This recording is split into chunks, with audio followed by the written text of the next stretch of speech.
Let's look at the distribution of lateral loads in the horizontal lateral load resisting systems. Okay, now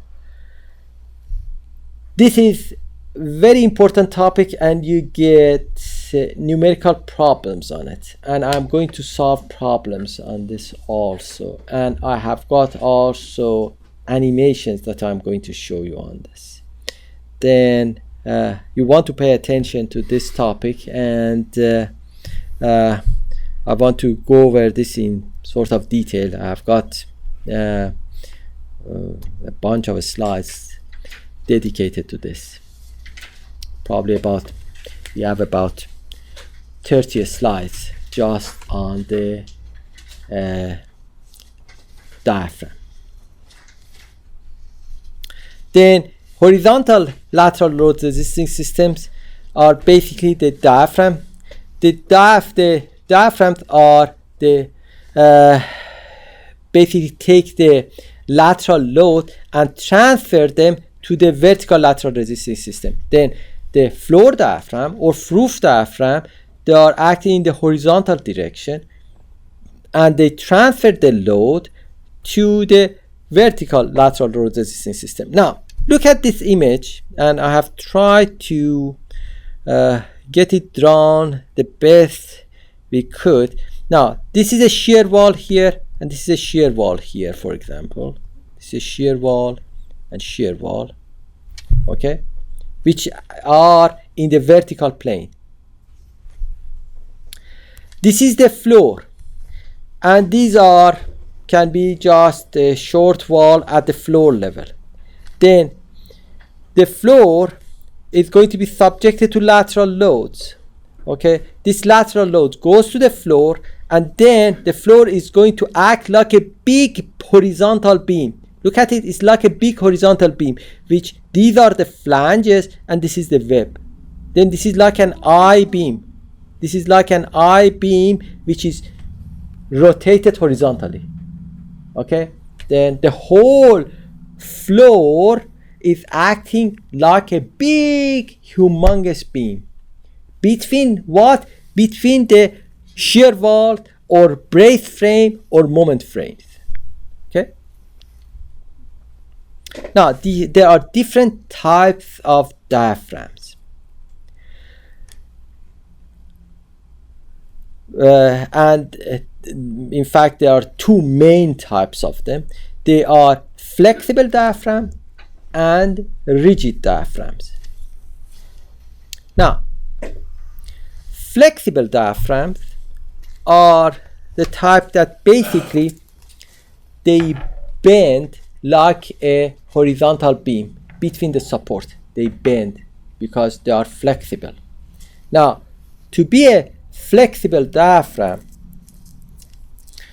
the diaphragm has to be long enough compared to its width. Also depends on the material. In general, say if you have got wood decking or a steel deck without concrete, you have got flexible diaphragm.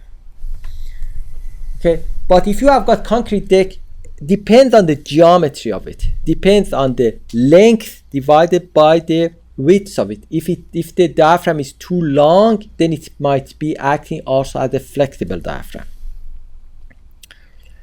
Then according to IBC, a flexible diaphragm has a length to width ratio of more than 3.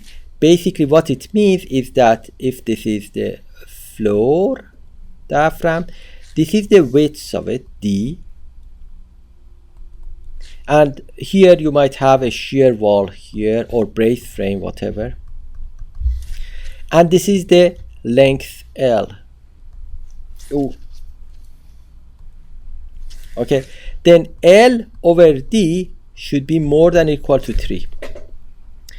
The other thing is that the maximum lateral deflection of the diaphragm has to be more than twice the lateral movement of the vertical lateral resisting system, which means that the movement of this diaphragm from the loads, and we have got loads here, Okay, the movement here, this delta has to be more than twice the movement. This is the diaphragm, I call it D. The movement of this should be more than twice the movement of the shear wall here, whatever that is, and that lateral movement of the shear wall. Okay, this is delta S, I call it, this is the displacement of shear wall. Then basically the bottom line is that the flexible diaphragm acts like a horizontal beam, and it basically bends between the vertical lateral resisting system. Then here we have got these shear walls, and between them we have got this flexible diaphragm which is bending between the shear walls. And you can see this is like acting like three simply supported beam acting horizontally.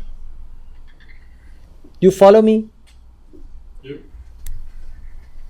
Now, as I said, wood decking and steel decking without concrete, also precast concrete planks and decking made of segment are considered flexible diaphragm because they can easily flex.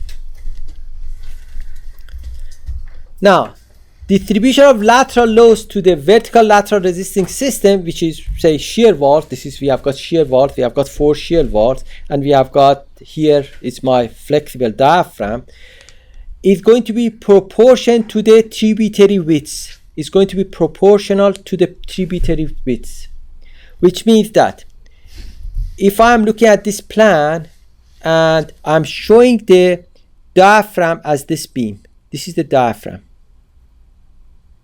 This beam, shaded beam, is the diaphragm, the same way it's shaded here. The shear walls here are these supports. Then we have got 4 supports. And this load is from the wind or earthquake. Then you have got, say, wind pressure from the side. Okay. Then the load that goes to each of these shear walls is what? Now, we have got 3 simply supported beams. The tributary widths here from the halfway between this shear wall and this shear wall here, this load goes to this one. Then this much of load goes to this shear wall, which is equal to W times L over 2. Remember, this is L. Let me just show it also here so that L. Then WL over 2 goes to this one. Now, this is the tributary width for the middle shear wall, correct? Then the share of it is going to be W times L, correct? This is L.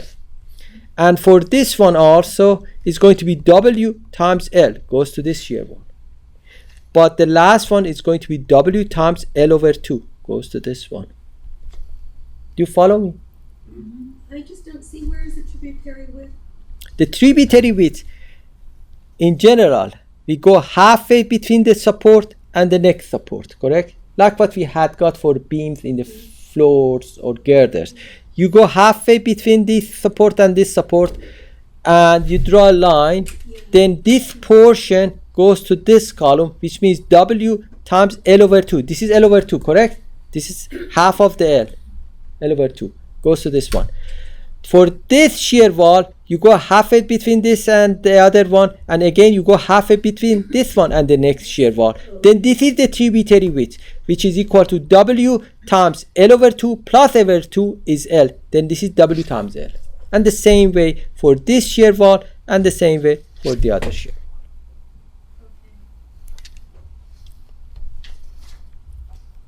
Now, the lateral loads do not cause the twisting of flexible diaphragm. Then the flexible diaphragm, unlike rigid diaphragm, does not twist. And you are going to see it, what I mean by twisting. We are going to look at that. We are going to get to the twisting problem and torsional problem in rigid diaphragm.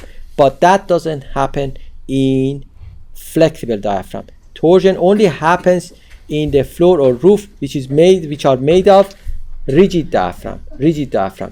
And rigid diaphragm are the diaphragm that they have concrete on them because they have to be rigid. And you can think of this horizontal beam with say 30 or 40 feet of concrete acting horizontally to be extremely rigid, correct?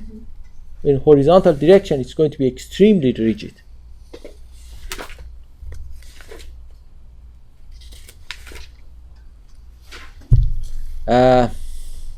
Because if you are looking at this and you have got say you have got 90 feet here and you have got 30 feet of concrete and you have got concrete slab which is 6 inches, then in this direction you are looking at it, and then you might have basically a wall or brace frame here.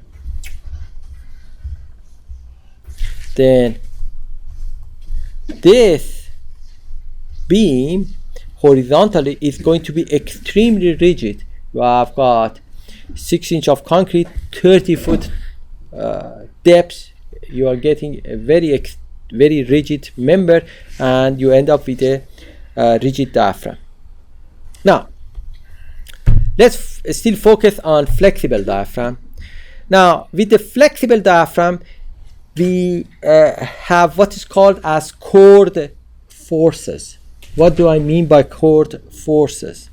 Now, as I said, the entire diaphragm acts as a simply supported beam. Look at it here.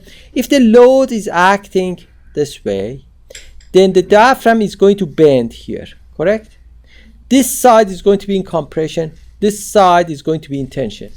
This is only happening by the way the chord forces happen to the flexible diaphragm, not rigid diaphragm.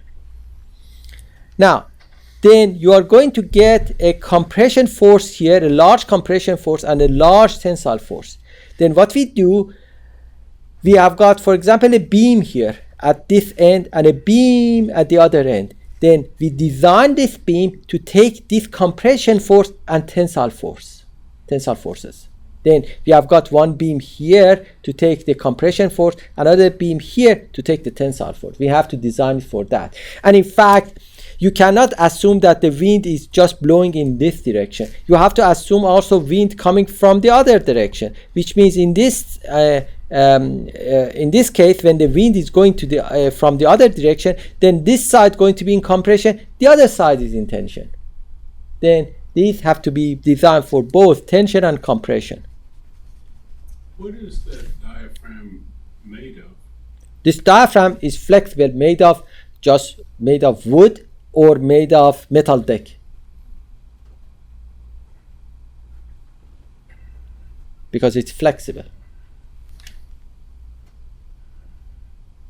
Now, we want to know how to find these chord forces. Now, what I have drawn here is basically the same diaphragm here. On the next slide, I'm showing you exactly the same diaphragm. Look at it. The depth of it is D. The span is L. And I have shown these two shear walls. Suppose these are shear walls as supports. Please stop me if you don't understand what I'm talking about. Then there is a support here and a support here, which are the shear walls. Okay? Now, then the load is W, span is L, acting as a simply supported beam.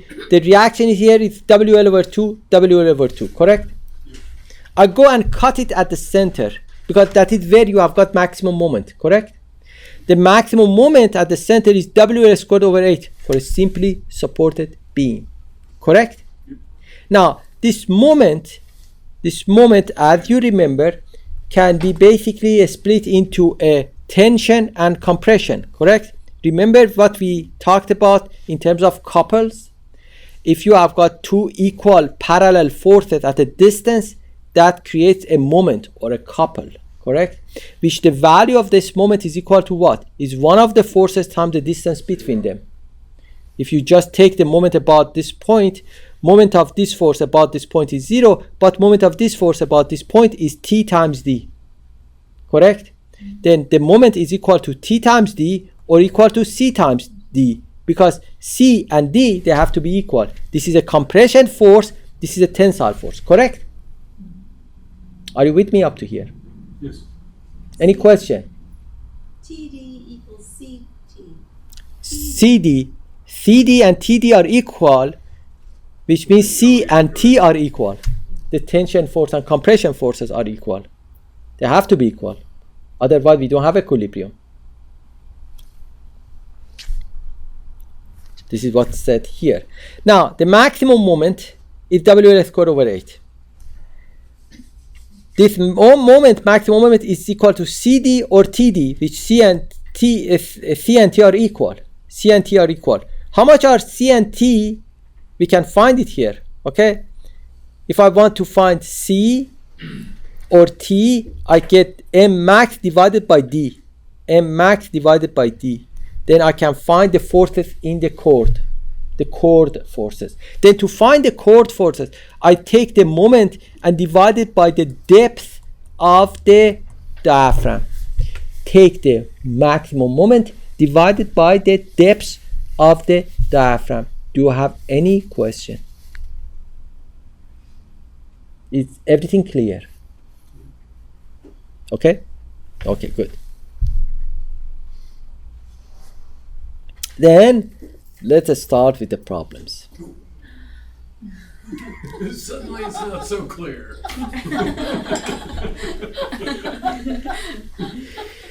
Now, we want to find the loads to be resisted by each of the vertical lateral resisting systems shown below. And there are different sections here. Then we want to find the load to be resisted by each of the vertical lateral load resisting system below. In this case, we have got frame. The vertical lateral resisting frame resisting system is a frame and another frame, a moment frame. There are two moment frames. Okay. Assume both vertical lateral resisting system are made of moment resisting frame with equal relative stiffnesses. Then a stiffness of this and a stiffness of that, we are assuming to be the same. Okay. Now, I want to mention this. Why I am talking about the relative stiffness of this is because when we get to rigid diaphragm, the relative stiffness of the shear wall or brace frame or moment frame is going to be important. Okay, but for flexible diaphragm, they are not important. And that is very important in licensing exam. And this is why I have mentioned it here. Because they might say that the stiffness are different, but the diaphragm is flexible. Then remember, a stiffness is not important when you are dealing with flexible diaphragm. It's only important when you are dealing with a rigid diaphragm. And we are going to get that and you will see how it works. But for flexible diaphragm, the rigidity of the lateral load resisting system in the vertical plane, like brace frame, shear wall, moment frames, not important at all. Then if you want to write it down, or I can write it down for you here, then for flexible diaphragm,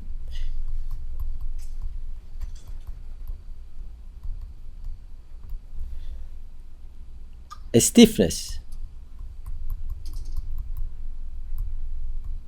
or relative stiffness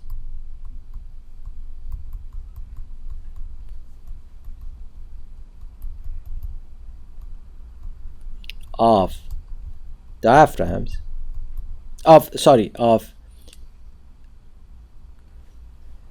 vertical lateral load resisting system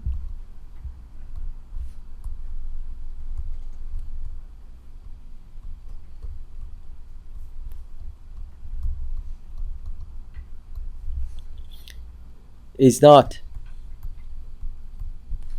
important.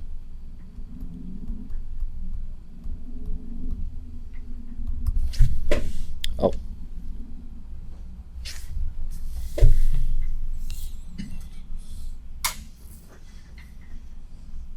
Now, I have mentioned in all of this problem that even though we have flexible diaphragm, I have mentioned the stiffness. And some of this problem, I have even said that the stiffness of, for example, shear wall is twice as the moment frame. But you have to know that that is not important for flexible diaphragm. Okay, it doesn't come to calculation at all. Okay, now let me just erase this. Oh.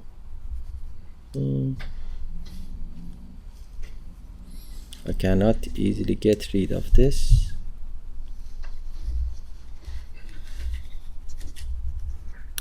Okay, now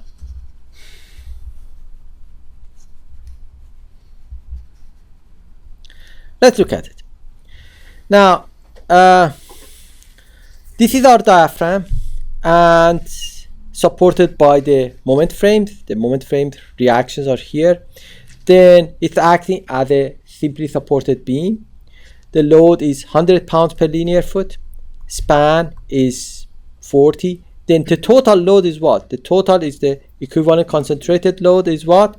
Is 40 times 100, correct? Which is going to be 40,000 pounds or 4,000 pounds, sorry. 40 times 100, not 1,000. It's going to be 4,000.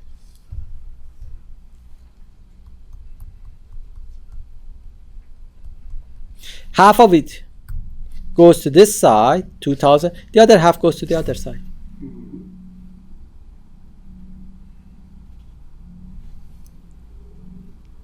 Okay?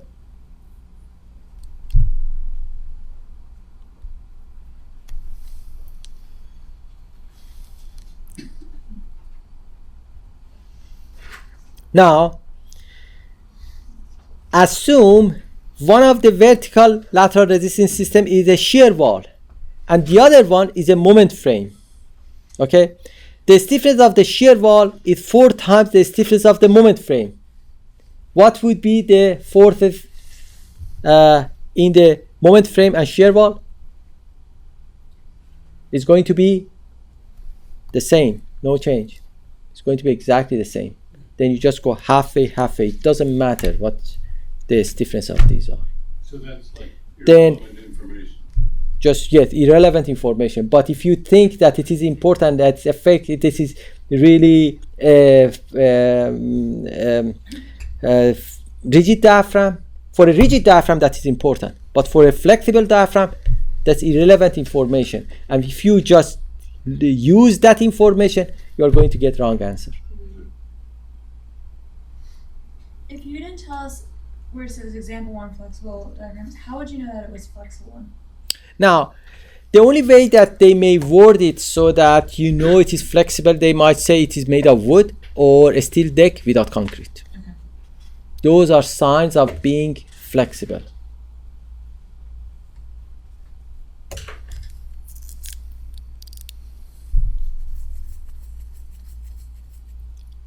Or the only other way I can think of that they might word it also is if it is a concrete floor, they might say that the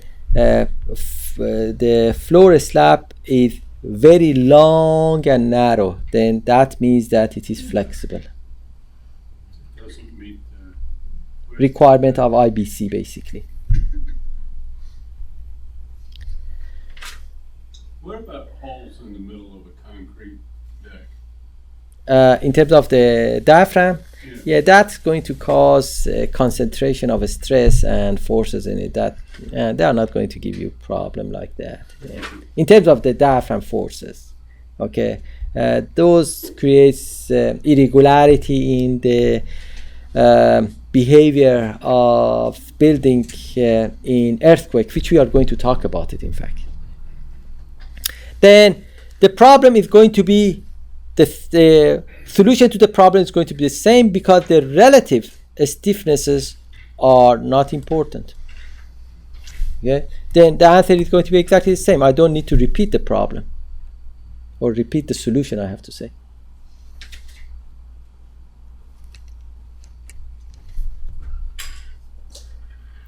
Let's solve another problem. Let's solve another problem. This one, I want to find the chord forces for the same problem. Chord forces for the same problem. And I'm assuming it's a shear wall here and a moment frame. By the way, SW stands for shear wall, MF is for moment frame. That's how I have named it. Now, then I need to find the chord forces. I need to compute the chord forces. Okay, that's not very difficult. We know how to do it, correct? We have the equation for it. We need to find the maximum moment at the center, which is WL squared over 8, correct? We just use WL squared over 8. Okay, now W is what? 40. Let me use black. Then 40. L is what? L is L is 40. I'm making mistake. W is 100. L is 40 squared over 8. That gives me a moment of 20,000 foot-pounds. Then I take the moment, 20,000, divided by D, which is 10, and I get 2,000 pounds. That is the chord force, C or T. Very simple. A straightforward problem. Now let's solve another flexible diaphragm. I've got a bunch of examples here. And then I've got computer animation. Just want to make sure you understand this thing. It's very straightforward, really simple, not difficult. Now, then we have got a 2-bay floor, which again the vertical lateral load resisting system is shown, and all the vertical lateral load system are made of moment resisting frames having the same stiffness. Again, it's flexible diaphragm. Stiffness is not important. Saying it even doesn't matter. You are not using calculation. Now let's look at it. Then here we have got this diaphragm. We have got 3 supports now. We have 3 supports, and we did this before. Then this is going to be this shaded area here. This is the tributary width for this load, which this load is equal to what? Is 100 times half of 30, correct? That's going to be 1,500 pounds, correct? For this one, the tributary width is how much? It's 30 feet, correct? Then it is 100 times 30 is 3,000 pounds. And the same thing here. I don't need to do it again. Are you with me? Do you have any question? Okay.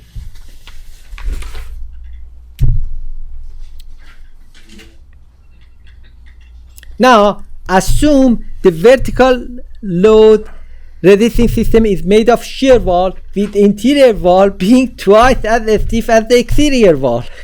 It's a flexible. Doesn't matter, it's flexible. Again, since it is flexible diaphragm, the lateral load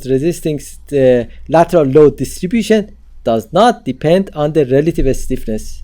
And then the answer is the same thing that we have in part A. We don't need to repeat it again.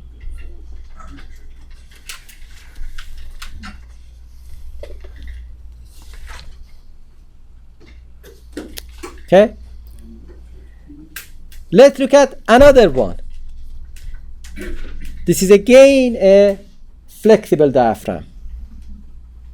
We want to find the loads to be resisted by each of these vertical lateral resisting systems. Okay, we assume they are made of equal stiff shear walls. Equal stiff shear wall. Again, being flexible diaphragm, it doesn't matter what their stiffnesses are. Let's go back here. Very simple. Now the tributary, which for this is 15, then it is 100 times 15 is 1,500 pounds.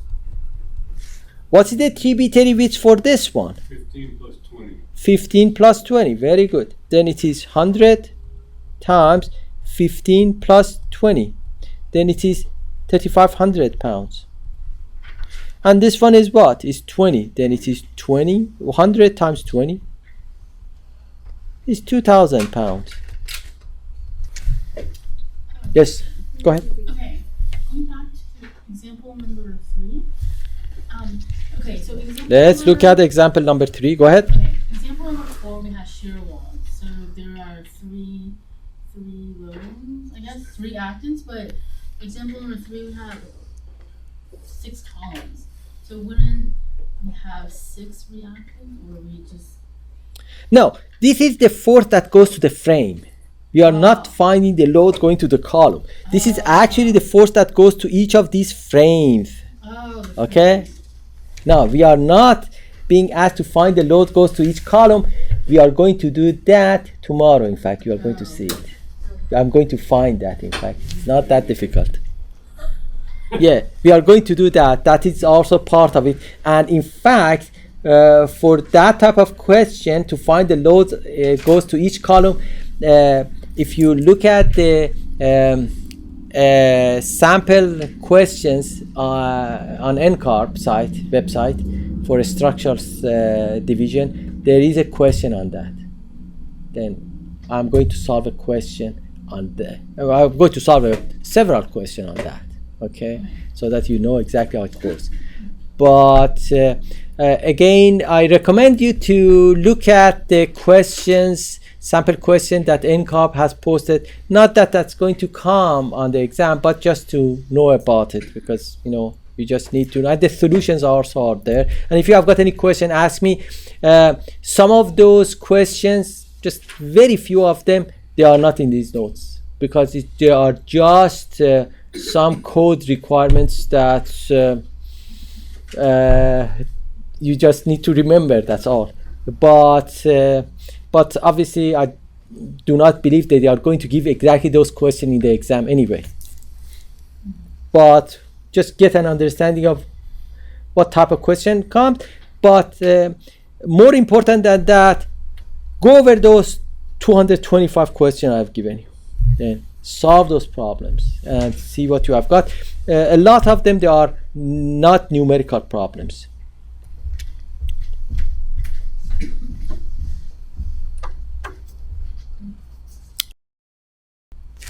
We finished this and we got to the rigid diaphragm.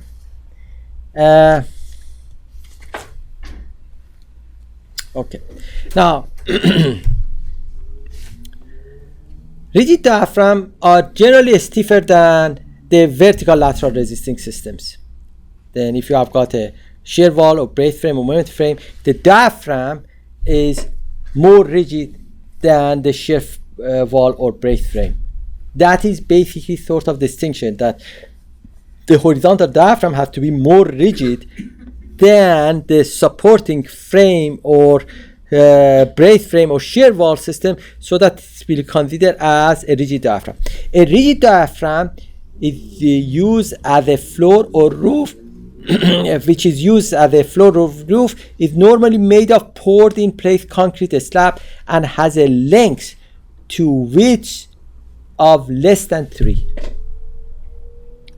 Then length over width is less than 3 typically, and made of concrete, with a maximum lateral deflection of less than twice the lateral movement of the shear wall or brace frame or moment frame, vertical lateral load resisting system. Then it has to be stiffer than the system that is carrying it, basically. Now let's see how it works, and I'm going to go and repeat the explanation that I had before we went over yesterday. I'm going to repeat that because I just want to make sure you remember that. Now, suppose here we have got a rigid diaphragm and we have got 4 shear walls, and this is my lateral load here. then the total lateral load I have got here is going to be W times 3L. Each of these is L, 3L. Then the total load is 3 times W times L. Now, since the rigidity of these shear walls are the same, each of them is going to take 1/4 of the total load. Then 3WL over 4 goes to this shear wall, another 3WL goes to this shear wall, another goes to this shear wall, another goes to this one. Then they have equal stiffness, they take the same load. Now, this goes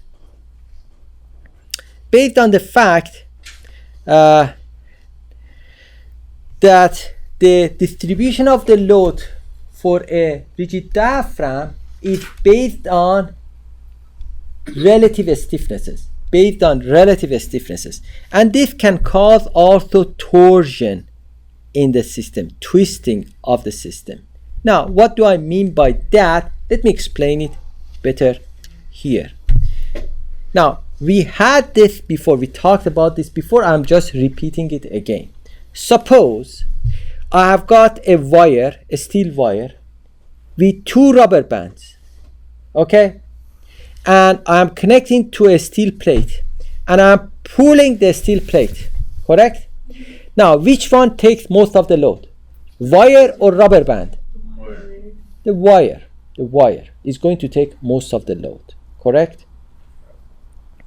And in fact, it takes the load based on the relative stiffness of the wire to the rubber band.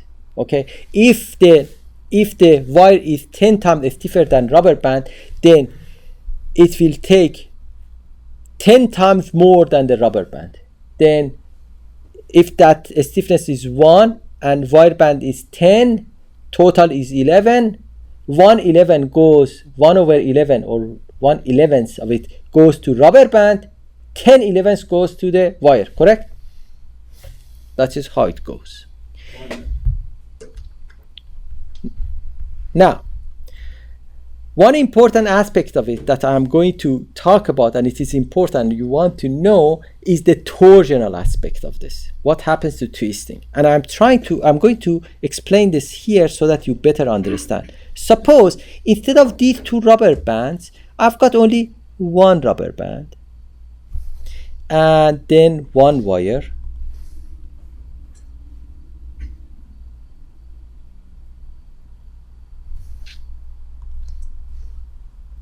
and then I have my plate again, a steel plate. This is my steel plate again, and I pull this thing, what is going to happen? It's going to, now what will happen is that you are pulling this thing, and let's just put this somewhere in between. First it's going to move, but then when you pull it harder, it's going to start twisting. It's going to start twisting about the wire, correct? It's going to start twisting about the wire. Then you have got a torsion or twisting about the wire, trying to equalize the force. The rubber band is trying to get the same amount of force, same share of force as the rubber band, as the wire. The rubber band is going to try. This is why it's moving too much. Okay. Then the rubber band is going to move too much, and it's going to basically equalize the force, trying to equalize the force. Then this is what I have tried to explain. If we remove one of the rubber band, we expect that the steel plate twist and then try to distribute the load such that the rubber band and the wire try to take the same amount of load. Then we have in rigid diaphragm problems, we have got exactly the same situation. This steel plate that I have got here is actually the rigid diaphragm, and the rubber band and steel wire are the moment frame, shear wall, vertical lateral resisting system that we have got. Then the load that goes to this system is going to be based on the proportioning of the stiffnesses of the stiffness of each. And if the location, now look at this, if I assume that the force is acting right on the wire, if I have pulled the wire, then the load goes directly to wire. There is no twisting, and rubber band is not going to see anything, correct? It's not going to see anything. Then depends on also the location of the load. Depends on the location of the load. If the location of load is between the rubber band and a steel wire, then you are going to have that twisting and the distribution of the load. Then we are going to look at this in more detail here. Suppose in this case, first we have got the earthquake force here. Suppose this is earthquake force coming from the side, and it's this big W. Now it is acting at the center of the mass of the floor, center of the mass of the floor, because the earthquake load, remember, is mass times acceleration. It's acting on the mass. Then it's acting at the center of the mass of the floor. Now, if these walls, they have got the same stiffness, then the center of stiffness also is going to be right there. Correct? It's going to be right at the same location. Which means when you apply the load, when you have got the load acting on the diaphragm, then the load is going to the diaphragm. There is no twisting. Then the load is going to be shared by these three rigid shear walls, and each takes 1/3 of the total load. Then the total W, 1/3 of it goes to this shear wall, another third goes to this shear wall, another third goes to this shear wall, and you have no torsion. Okay, now let's look at this one. Let's look at this problem. Okay, again the load is acting at the center of the mass, but in this case this shear wall is twice as stiff as the other shear walls. Then this one is 2K, twice as stiff as the other shear walls, which means the center of rigidity is closer to this wall, correct? Because they are not the same. Then this is the center of rigidity. This is center of rigidity here. It is closer to this shear wall. You are with me here? I'm with you, but what determines E? Okay, just wait. You just wait. Then you are going faster than me. That's the problem. Then this is the center of mass where the earthquake force acts. This is the center of mass. This is the center of resistance or center of rigidity, center of resistance. Then the earthquake force goes through this mass, center of mass, and then it has to get to these walls, which means that it has to go through the center of rigidity. Once it goes to the center of rigidity, it's going to twist this diaphragm. It's going to twist this diaphragm. It's going to cause a torsion, which is equal to the force W times this distance. This distance is equal to the distance between the center of mass and center of rigidity. Center of mass and center of rigidity. Okay? This is the center of rigidity, which is closer to this one, correct? Okay. What was the last? Then Page? E is the distance between the center of the mass and center of the rigidity. That's what I'm asking. How do you? That is basically causing the torsion. That's causing the torsion. What did you say? Got it. That is causing the torsion. Then you get the torsion. Then there are two problems here, or two parts to it. There are two parts to this. One is that this force is going to push all three of these shear walls. Okay, then you get, this is twice as stiff as the other one, which means that 2/4 of load 2 force of W goes to this one, 1 force of W goes to this one, 1 force of W goes to this one, correct? That is from just the direct shear, the direct application of this load. But then you have got the twisting. When it comes to the twisting, when it twists the diaphragm, then you are going to have a force resisting this. Okay, because it is twisting it. There is going to be a force in this shear wall in this direction, a force. Because what is the twisting? What is this moment? This twisting is basically a moment, T, that's going to cause basically compression here. It's going to resist here, and then you have got 2 force in this direction, correct? Because about this point is going to twist. This wall is going to resist that in this direction, and the other 2 are going to resist it in the opposite direction, correct? You follow me? Do you follow me? Do you understand what I'm saying? Let me solve problems. It gets a bit more clear in the problems as I solve. Okay. Then I just want to explain this so that you can understand how it works. Now, then again, I have explained this. Since the earthquake load acts at the center of mass of the floor, if the center of mass is not the same location as center of rigidity, there is a torsion. The distance between the center of mass and rigidity is called eccentricity. Now, one more thing here, in addition to what I just said.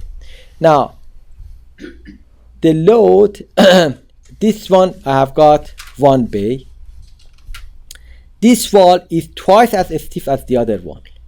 This is twice as stiff as the other wall, which means the center of rigidity is going to be closer to this wall. But center of mass is at the center, correct? Then we have got a direct shear and we have got a torsion. We have got a torsion at about this point. But the code IBC says that we have to also consider an accidental torsion for the floors with rigid diaphragm.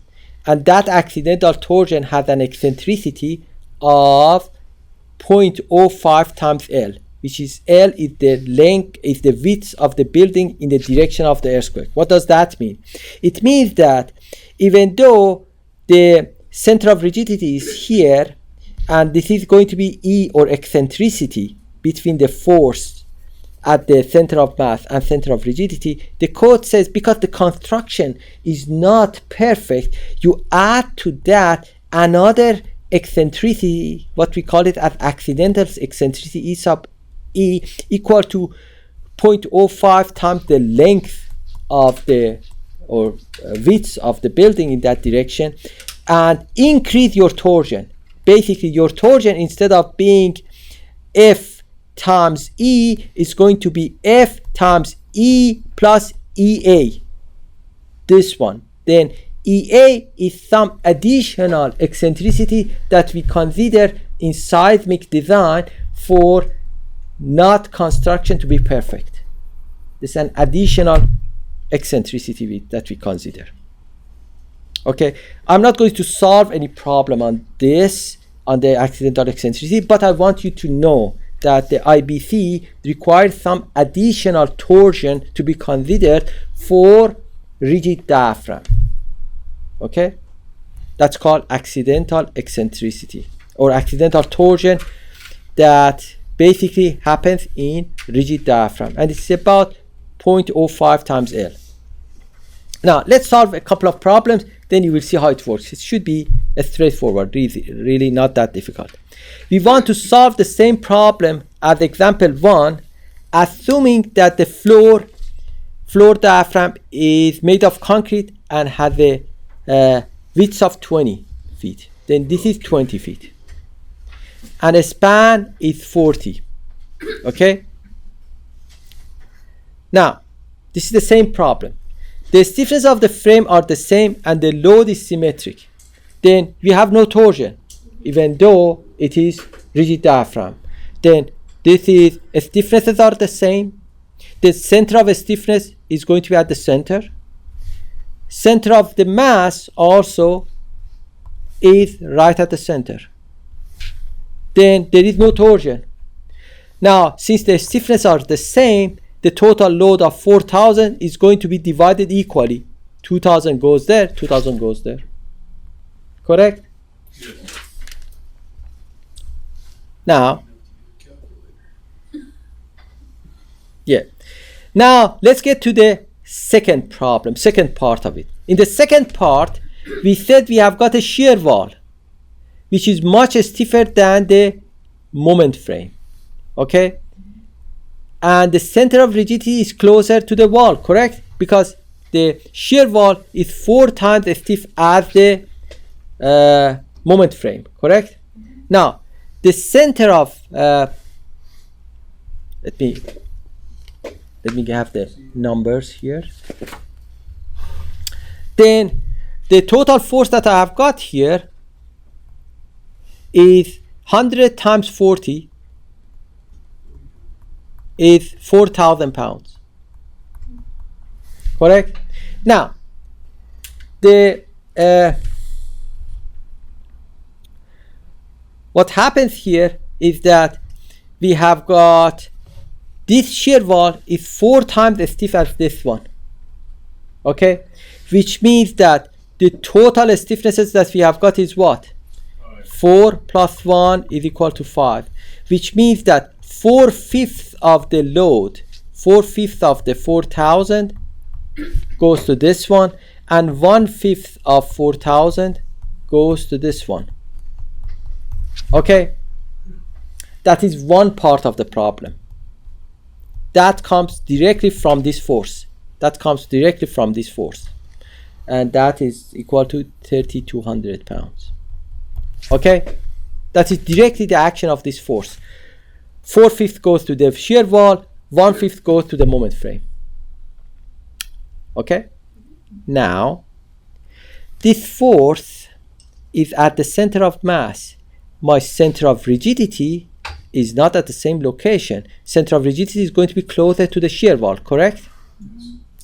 Now, let's see where it is. This is going to be the center of rigidity, correct?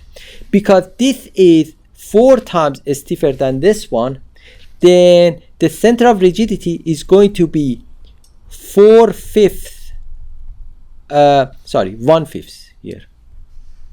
Then it's going to be 1/5 of 40 on this side, which is 8 feet, and 4/5 of 40, which is 32 feet, from the other side. Then the center of rigidity here, this is center of rigidity, okay, is located proportionally based on the stiffness of the two, closer to the shear wall. Are you with me? First I want to find E, find the torsion, and then calculate it. But I'm just doing a step by step.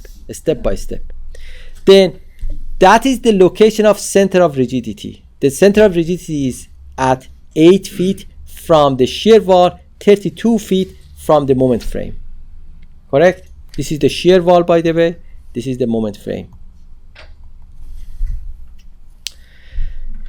Now, the load we said is acting here, correct? Which is 4,000 pounds. We found it, 4,000 pounds. Okay? Now, then about the center of rigidity is going to create a torsion.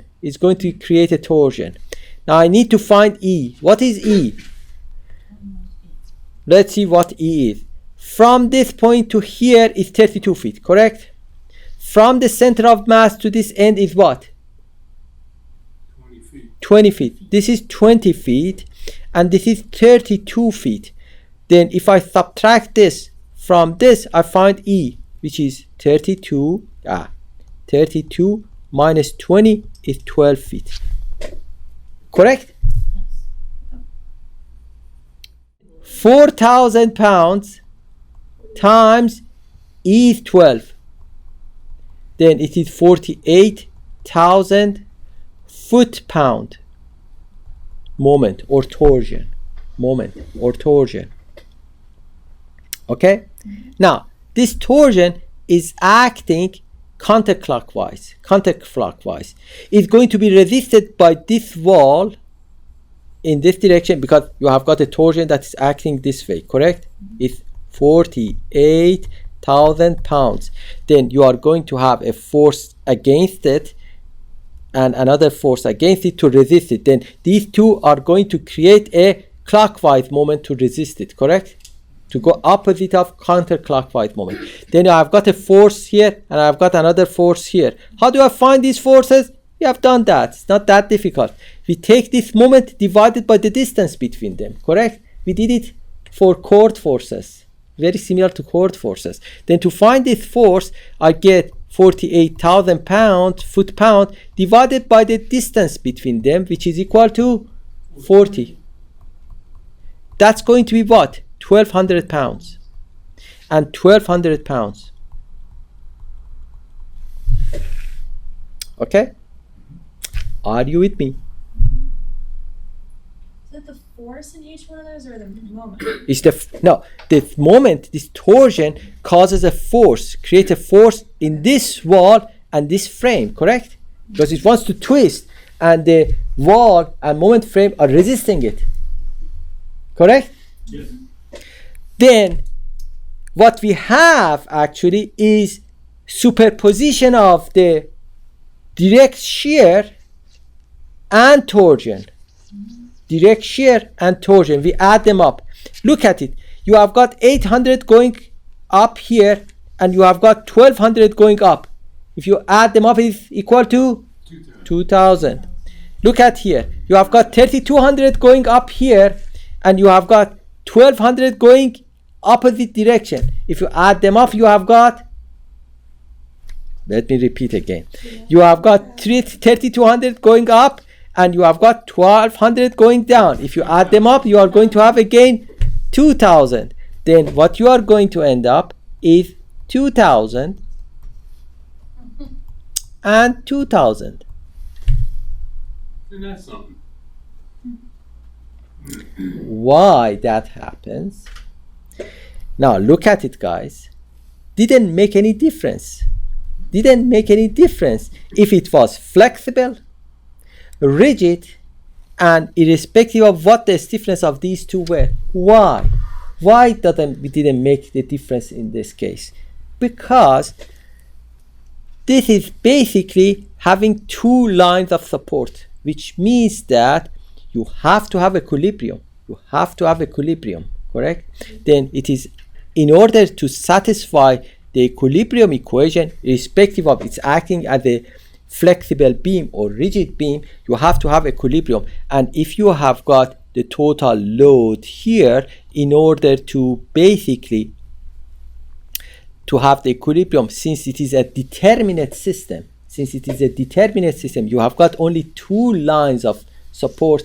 The force in them is going to be equal no matter what. What is going to happen is that if I had got flexible diaphragm, this does not twist. The structure does not twist. But with the rigid diaphragm, it is going to twist. This is exactly like what the rubber band and steel wire was doing. When you have got just one rubber band and one steel wire, when you are pulling it, the rubber band is trying to get the same amount of force as the wire, and they are trying to get equal, and they get equal eventually because there are two lines of support. Now if I had more than that, if I had three of them, then the simple equilibrium would not have been applied, and then the load in the shear wall and brace frame or moment frame would have been different. Just this is because there are two lines of support. The case for the flexible diaphragm and rigid diaphragm comes up to be the same. But if you have got more than two lines of support, then they are going to be different. And they are going to be also more complex. Now, in the licensing exam, they might ask you to find only the direct shear. What is the direct shear part of it? Or what is the torsion? What is the effect of torsion? What is the comparative force from the torsion? Okay, but if you add up those two with just 2 lines of support, you are going to get the same values. If you have got more than 2 lines of support, it's going to be different, and they are not going to give you a question to calculate the forces in them because it goes beyond licensing exam. It takes a lot of time to do it. Then you are not going to get a question like that. But you have to understand that there is a direct shear and also there is a torsion. And you should be able to find the forces from the direct shear and from the torsion if you have got eccentricity. If you do not have that, if the center of rigidity and center of mass are going to be the same, then should be no problem. But there are also other problems that you can have, and I'm going to explain that. It's not that difficult. Just a quick question before you move on. On slide 105, can you explain why you divided 48,000 by 40? Okay, sure. Now, 48,000 is the moment, correct? Yes. Is the moment of torsion. It's going to be resisted by 2 basically elements here, a shear wall and a moment frame here. Then this moment is going to be taken by these 2. Remember what we had before. If I have got a couple, the moment M, and I want to see what created that, then each of these forces, which are equal, is equal to the distance d between them. F is equal to M over d. Correct? This is what we had before. Then in order to find each of these forces, we take the moment divided by the distance between them. That is what we do all the time. Okay? And we did the same thing for chord forces. Sure. Now, let's look at this problem. We wanted to show the direction of the resisting loads from the direct shear and torsion for the walls shown below, assuming that floor or roof is a rigid diaphragm. Floor or roof is a rigid diaphragm. Now, let's look at it. Now, look at this. We have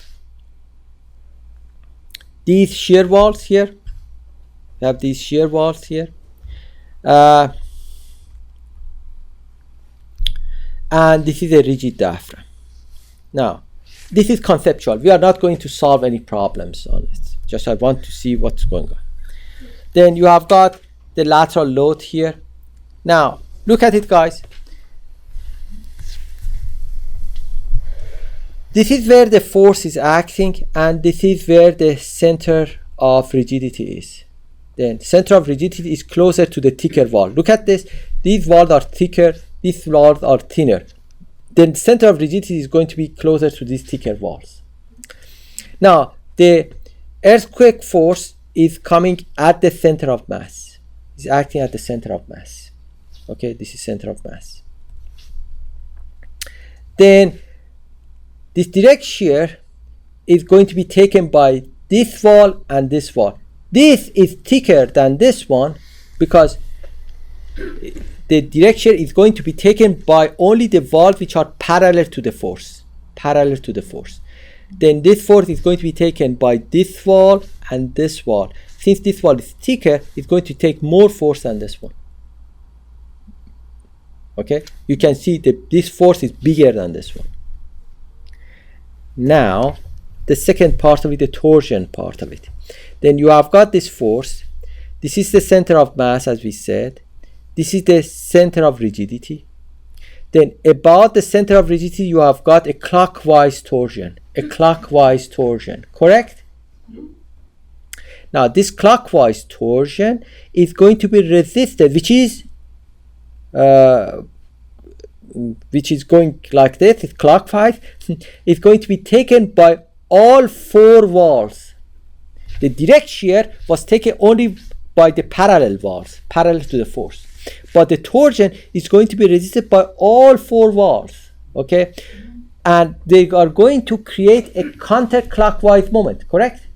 Which means that the force in this one is going to go to the left, this one is going to go to the right, this one is going to go to the right, this one's going to go up, so that all of these forces are going to create a counterclockwise moment. You are with me? You are with me? Okay, now I have to add these two up. I have to add these two up to get the total action. Then for this wall, the direct shear is going to be subtracted from the torsion to get to the force here. Then it is F1 minus F prime 1. Get to this one. Correct? It's the total action. For this wall, we didn't have any direct shear and we had only torsion. Then it's going to be just this one. For this wall, it's going to be F2 plus F prime 2. Then it's going to be add up here. And for this wall, this is 0 and it is F prime 4. Then it is only F prime 4. Then this is the total forces from the direct shear and from the torsion. If you add them up, you get this total. Any question? Do you follow me? Then it's just basically the same concept. There are two components to it. One is a direct shear, one is a torsion. You have to add up these two. That's all. Yes, sir. You said that F1 takes more load than F2 because it's a bigger wall than F2 is. It's a thicker wall. I'm showing you as a thicker wall. But isn't it only going to take more load than F2 once the load exceeds the capacity of F2? No, we are not talking about the capacity. We are talking about the stiffness of them. Because capacity, we are assuming it is there. Both, they can take the load. No, it is basically the share of the force that goes to each one of them. It does not relate to capacity. It's the share of the load based on the relative stiffnesses for a rigid diaphragm. For a rigid diaphragm, not a flexible diaphragm. Now, let's look at this problem. And I have got animation for all of these cases since this is important. Now, here we have got example 3. We are assuming that the width is 15 feet and it is made of concrete, which means that we have rigid diaphragm and the stiffness of the frame are exactly the same, which means that since it is symmetric completely, we are not going to have any torsion. It's going to be all direct shear. It's very simple. Then let's go there. Then what we have, the total load that I'm going to have here, the total load is 100 times 60. It's going to be 6,000 pounds. Then since they have all the same stiffness, let me see. Yeah, they have all the same stiffness, even though, sorry, the middle one shows a bit thicker. It should be the same. Oh, I'm sorry. I'm looking at it.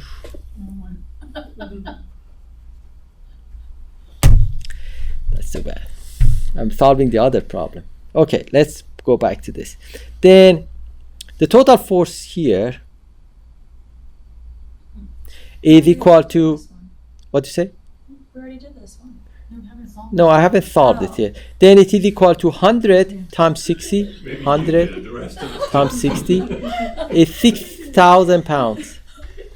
Now, since the stiffness are the same, then each one takes 1/3, correct?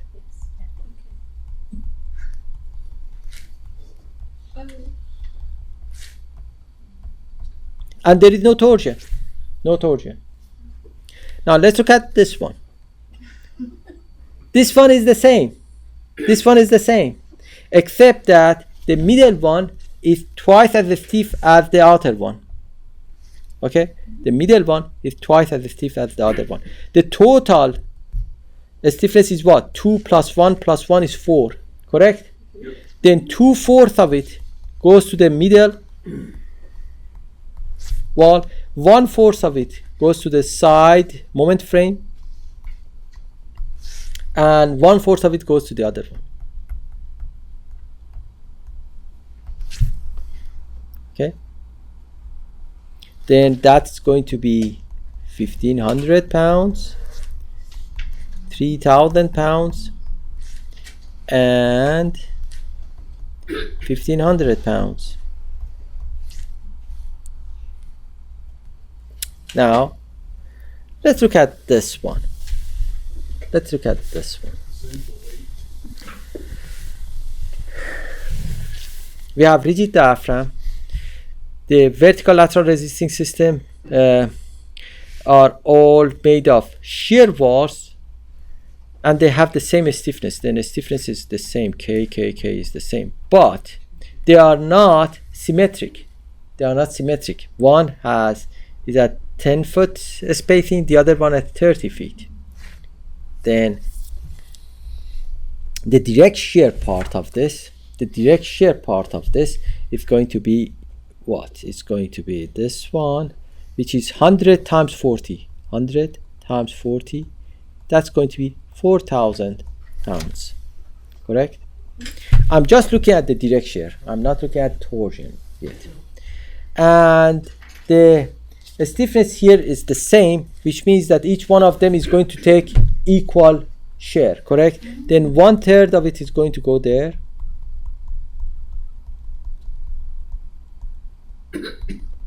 1/3 of it here, and 1/3 of it at the end.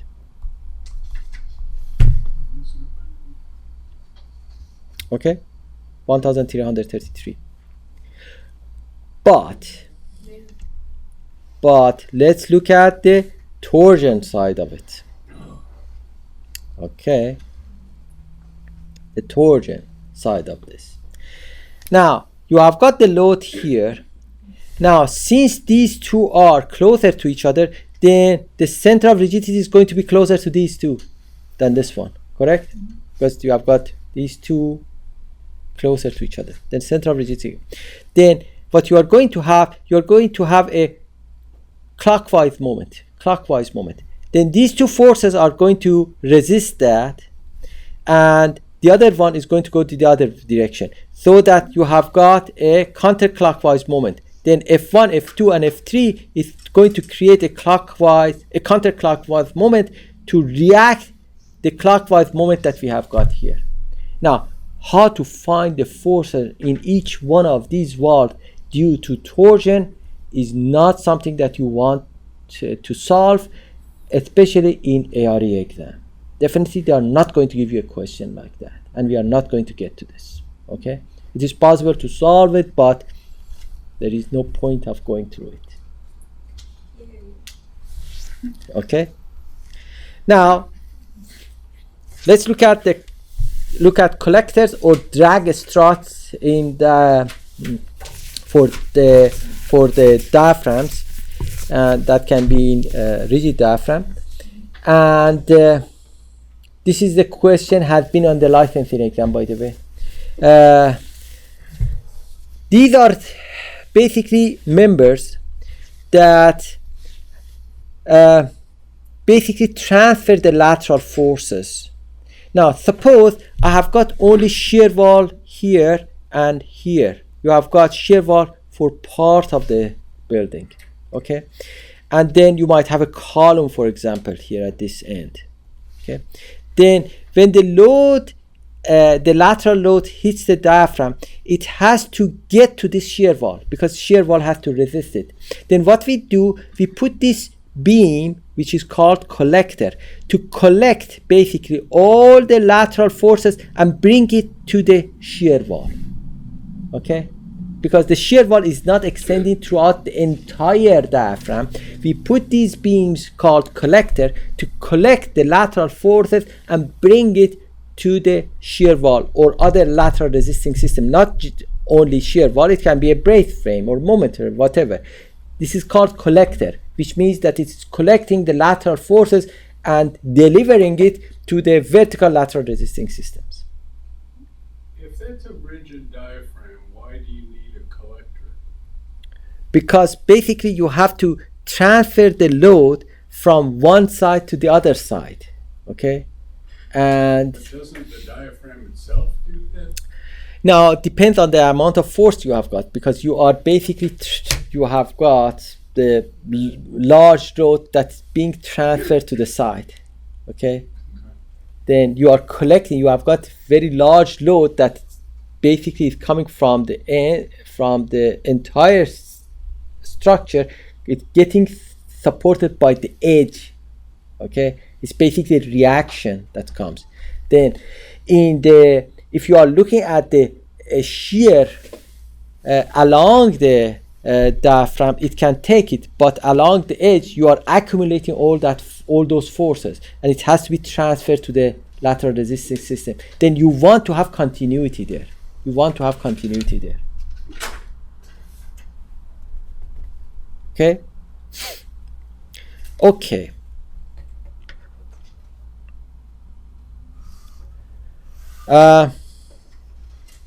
Then for a collector to work, we need to have this condition to be satisfied. Force must actually get to the collectors. The collector must be continuous, and it must be able to resist the load in tension and compression, because the force can come both ways. But these are sort of common sense, I think. It's not that difficult to just understand it, because collector has to be continuous, obviously, and it has to be able to deliver the load, and it has to be able to both take tension and compression, because it depends on which direction the force is acting. It can be tension or compression. Okay, the first one is the flexible diaphragm behavior. This is what you saw before. This is a flexible diaphragm made of plywood sheeting. Basically, it's a wood deck, and it is flexible. The force is acting at the center of the mass right here, and the stiffness of the two walls are the same. Then the load that goes to each one of them is going to be half of the total load. Remember, for flexible diaphragm, the relative stiffnesses of the walls are not important really. Irrespective of what the relative stiffnesses are, then it would have been half of P and half of P, correct? Then it doesn't matter. And also remember that for flexible diaphragm, we do not have any torsion. Now that's the first one. Let's look at another flexible diaphragm. In this one, we have got a moment frame on this side, and we have got a shear wall. The stiffness of the shear wall is 2K. The stiffness of the moment frame is K, which is less than that. Again, these stiffnesses are not important because your diaphragm is flexible, which means again half of load goes to this side, the other half goes to that side. P over 2 to this shear wall, P over 2 to this moment frame. Okay. Let's look at rigid diaphragm behavior and look at some animation on that. This is the first one. Now again, the diaphragm here is made of concrete, and this is a rigid diaphragm. The force is acting at the center of the mass, and since the stiffness of the two shear walls are the same, then we have got completely a symmetric situation. There is no eccentricity, there is no torsion, and half of the load goes to this shear wall on the left, and then half of the load goes to the other shear wall on the right. Then P over 2 on the left and P over 2 to the right. And as you see, the diaphragm does not bend much. Now let's look at another one. This is another rigid diaphragm action. We have got at the center shear wall, which the stiffness of it is 2K, and then we have two moment frames on the side with a stiffness of K, half of that. Then the total load is P. Since again it is symmetric, then we don't have any torsion. The force is acting at the center of the mass, and also the center of stiffness is the same because we have got the two rigid frames having the same stiffness, and at the center we have got a shear wall. Then we have got a symmetric situation. That means that 1/4 of the force goes to the moment frame on the left, and 1/4 of force the moment frame on the right, and 2/4 of the force goes to the shear wall, proportional to their stiffnesses. Again, we don't have any torsion in this case because it is symmetric, and we have got basically direct shear only, with 1/4 of the forces into the frame and 2/4 of the forces to the shear wall. And if we add up P over 4, 2P over 4 and P over 4, it's going to be equal to P, which is the applied load as expected. Let me just show you again. This is what you will see. Now, let's look at another rigid diaphragm. And in this case, we have got a situation where we have a shear wall on the left and a moment frame on the right. The stiffness of the shear wall is 2K and the stiffness of the frame is K, which means that the shear wall is twice as much stiff as the frame. Now, the applied force is acting at the center of the mass, but the center of the stiffness is going to get closer to the shear wall because the shear wall is stiffer. In fact, how close it's going to be is going to be by the ratio of the stiffnesses, which means that the location of the center of mass here, which is shown in yellow here, is going to be by 1/3 of the length of the diaphragm to the left and 2/3 to the right. And therefore, the direct shear, we have 2/3 of the force supported by the shear wall and 1/3 of the force supported by the moment frame, because the shear wall is twice as stiff as the moment frame. Then the total load P, 2/3 of it goes to the shear wall or resisted by the shear wall, and 1/3 of it is resisted by the moment frame. That's the direct shear part of it. Now the rest of animation shows the torsion portion of it. Then this is the torsional portion, where the force applied at the center of mass is going to twist the structure about the center of the stiffness, and that results in a force equal to P over 6 in the shear wall and P over 6 in the moment frame, going in opposite direction. How does that work, and how we can explain that? Let me just show it to you in here. Now again, this is the diaphragm that we just looked at. This is a rigid diaphragm, and the stiffness of the shear wall is 2K. Stiffness of the moment frame is K, and our force is acting at the center of the mass. Okay, this is the center of the mass. Now, for the direct shear portion of the system, then we have got two parts basically. One is the direct shear, then we have the diaphragm again. This is 2K, this is K, and the force is acting at the center of mass. Now for the direct shear, then the force P is resisted proportional to the stiffnesses of the shear wall and moment frame. Since this is 2K and this is K, it means 2/3. The total stiffness is 3K. Then 2K over 3K, which is 2/3, goes to this wall, and 1/3 goes to the moment frame. Okay, and as you see, P over 3 and 2P over 3, if you add them up, is equal to P. Then that is the direct shear portion.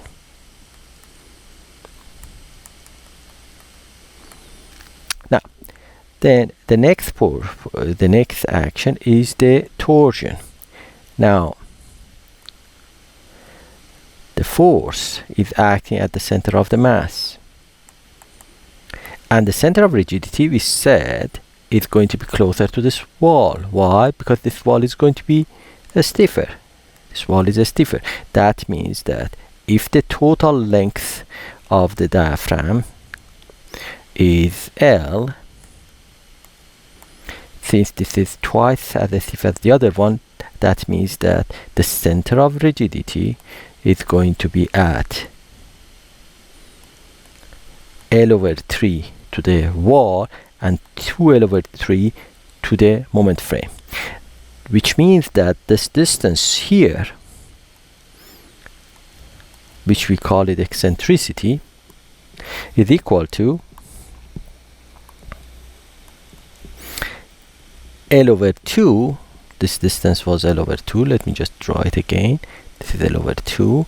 L/2 minus L/3, which is equal to, this is the common denominator 6. This is 3L minus 2L. This is going to be L/6, which means that we have a moment here equal to P times this distance, P times L/6. Then the moment that we have got here is equal to PL/6. That is what is twisting this diaphragm. Now, since this twisting is going to be clockwise, the resisting force in the wall and moment frame is going to be counterclockwise. It's going to form a counterclockwise moment. And these forces are equal to the moment which is PL/6. Again, these two forces are forming a, as you see, a counterclockwise moment. The moment from the load is clockwise. Then each of the forces is going to be equal to the moment, which is PL/6, divided by the distance between the forces, which is L. Then this is going to be P/6. And the same thing here, PL/6 divided by L is P/6. And as you see here, you have got basically two forces which form a couple or a moment. Then the total forces that we have in the shear wall and moment frame is sum of these two actions, the direct shear and the torsion.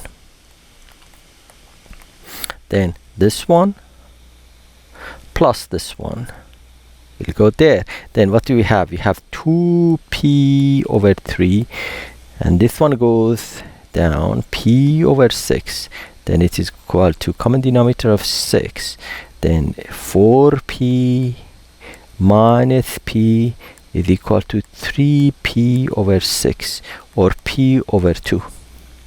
And for the one on the right, we have got, and this is the force that goes up. Then for the force on the right, we have P/3 plus P/6. Again, common denominator 6, divided by that is 2P, divided by this is P. Then it's going to be 3P/6, which again is P/2. Again, this one is P/2, and that one is also P/2, which means that the forces that goes to the shear wall and moment frame are equal.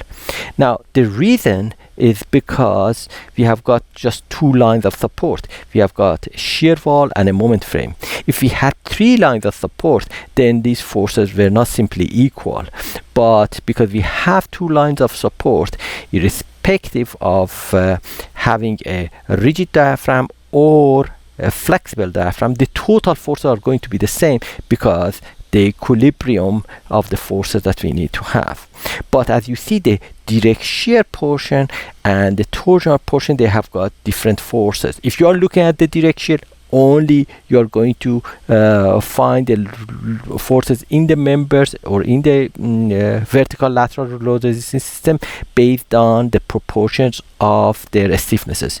Like here, 2P/3 on the left, P/3 on the right. And for the torsion, you find the torsion divided by the length, and that's going to be the forces that goes to each of the vertical lateral load resistance system. And the total force basically that goes to each of these two vertical lateral load resistance system is the summation of the direct shear and torsion, which in this case, as I said, they are equal.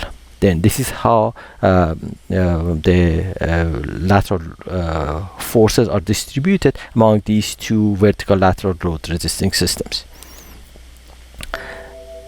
Now let's look at another rigid diaphragm action, and this one, as you see, has a